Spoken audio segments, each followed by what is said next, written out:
Hello everyone, and today we're going to install a dash cam on our 2021 Ford Mustang GT. Before we get started, let's go and unbox it and take a quick inspection of it. And so far it looks really awesome. I love the OEM style setup. This should be a very easy plug and play installation. And we'll also take a look at the accessories that came with it. Let's see what we got. So we have a nice USB to micro SD card adapter, very nice. And it also came with a trim removal tool. That should work out perfectly. And before beginning installation, let's go ahead and disconnect the battery. That way we don't throw any codes when swapping this out. So I'll go ahead and pop the hood, and we'll go ahead and lift it up. Now just as FYI, I have hood struts on this vehicle, but you can go ahead and use the prop rod.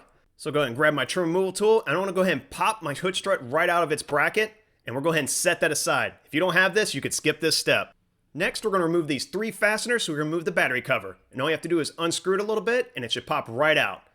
So there's one, and we'll see if we can get the second one. There's 2, and the last one without dropping it, and there's 3. And now all we have to do is just go ahead and lift up this cover and pull towards you. And I'll see if I can get around this one bracket on the left. There we go. And we'll go ahead and set that aside. Now let's go ahead and grab our 10mm socket and socket wrench, and we're going to go ahead and loosen up the nut that's on the negative terminal. And once it's loose, we'll go ahead and take it off by hand. Very nice. And now let's lift up the negative cable and go ahead and move it off to the left side. And now that we have that out of the way, now we can begin the meat and potatoes of this installation. So the first thing I'm going to do is get in the vehicle and go ahead and remove the image processing module, or our IPMA cover. And we got our trim removal tool. And all we're going to do is just pry against the edges all the way around it until it detaches. And we're just going to very gently work our way around until we get gaps on all sides. And it looks like we got enough gap to get my fingers in there. And all I'm going to do is pull this away as I'm using the trim removal tool. And, oh, that was a good snap right there. Let's go and finish it off on the passenger side.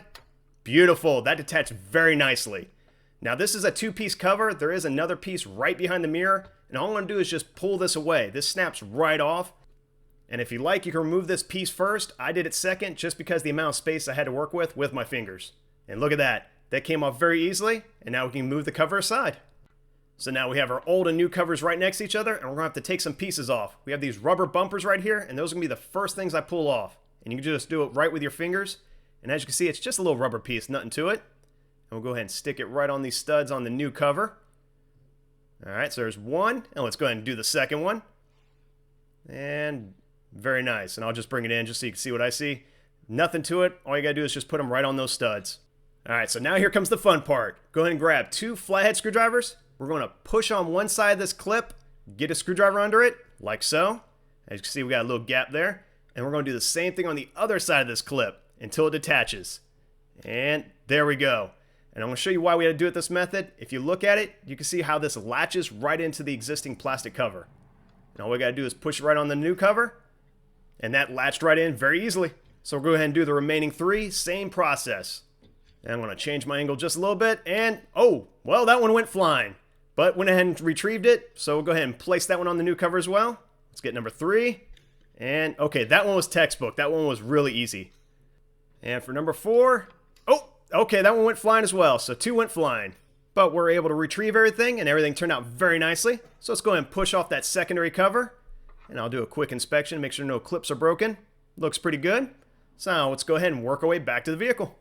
And now all we have to do is just wire up the camera, and providing power, we're going to go ahead and tap off this black connection right here, which is our rain sensor.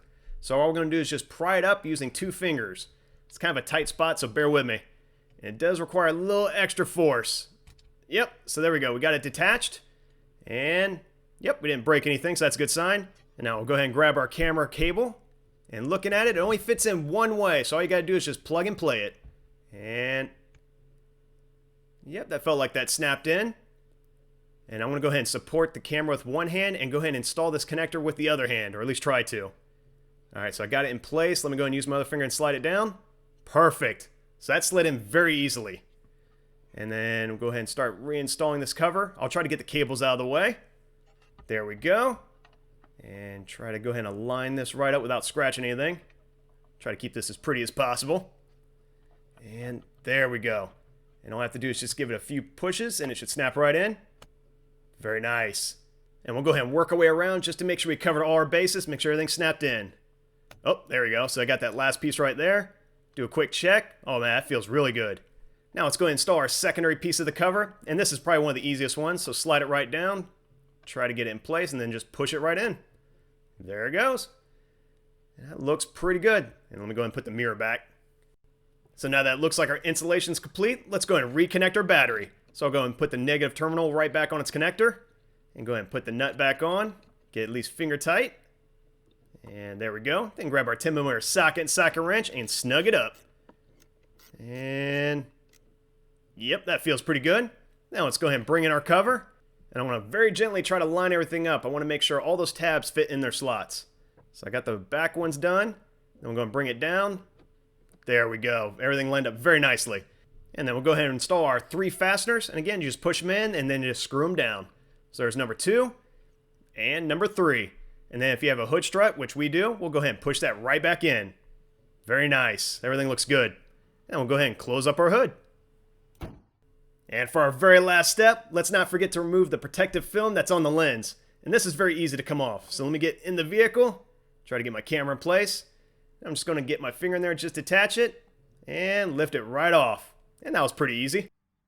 And of course, we always want to test out our equipment because I want to see how good of a quality this camera really is. So I went ahead and mounted my action camera right to the windshield just to compare a 4K camera to another 4K camera. And as a simple test, all we're going to do is just drive down the road and just compare the quality between the 2 footages. So the one on the left, or the big one, that is the action camera. That's the one I use anytime I record a majority of these videos. The one on the top right is our new dash cam.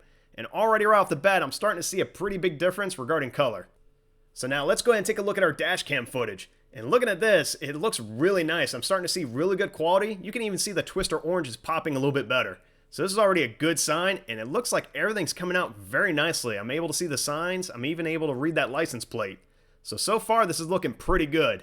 But of course, it always helps if we have a side-by-side comparison. So the one on the left is our new dash cam, and the one on the right is the action camera. And this is the action camera I use, again, to record all these videos you see here.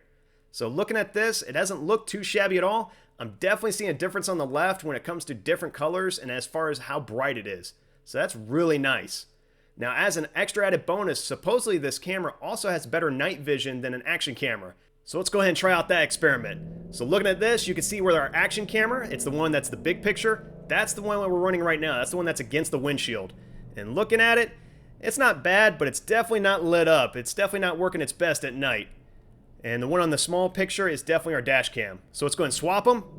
And looking at this footage, you definitely see a big difference. Take a look at that. You can actually see all the terrain, the road a lot better. Even the night sky looks brighter. And I assure you, these videos were taken the exact same time. They're ran side by side. And it's definitely a big difference in performance. So let's go ahead and put them side by side. That way you can see exactly what I'm talking about. And look at that. Now, I understand action cameras don't really perform well at night. That's not what they're intended for. But it's nice to have a 4K camera go up against another 4K and just compare the quality. And overall, I'm very happy how this came out. Well, if you found this video helpful, please like and subscribe.